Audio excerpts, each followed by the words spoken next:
ഏകദേശം 50 വർഷത്തെ പാരമ്പര്യമുള്ള കൂനമ്മാവ് INTUC ചുമട്ടുതൊഴിലാളി യൂണിയന്റെയും ഓട്ടോറിക്ഷ ഡ്രൈവേഴ്സ് യൂണിയന്റെയും സംയുക്ത ആഭിമുഖ്യത്തിൽ ഉത്രാട ദിനത്തിൽ നടത്തിയ ഓണാഘോഷ പരിപാടികൾ Paravur municipal chairman Ramesh T Kurup ഉദ്ഘാടനം ചെയ്തു. യൂണിയൻ പ്രസിഡന്റ് AO ആൻഡപ്പൻ അധ്യക്ഷത വഹിച്ചു. DCC സെക്രട്ടറി KA അഗസ്റ്റിൻ മുഖ്യപ്രഭാഷണം നടത്തി. Block panchayat vice president Jessy Lalu, മണ്ഡലം president VH Jamal, Ajmal Khan, TA Varghese, PO Devassy, Jibu Karikkassery, Binoy Puthussery, Rajitha Raju, Thomas Varghese എന്നിവർ സംസാരിച്ചു. കൂനമ്മാവിലെ ശിവഭദ്ര കലാസമിതിയുടെ ഗംഭീര ഓണക്കളി വാർഡ് മെമ്പർ അനു സുനിൽ ഉദ്ഘാടനം ചെയ്തു.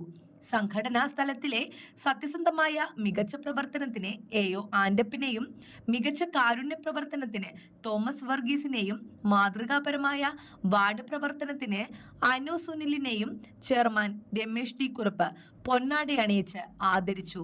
ഓണക്കറ്റ് വിതരണം ജെസി ലാലു നിർവഹിച്ചു. പരിപാടികൾക്ക് Rajaneesh Mohan, Siju TC, Sanal TJ, Vishnu MS, Liju Arakkal, Shaju Malothu, Sandy Thomas എന്നിവർ നേതൃത്വം നൽകി.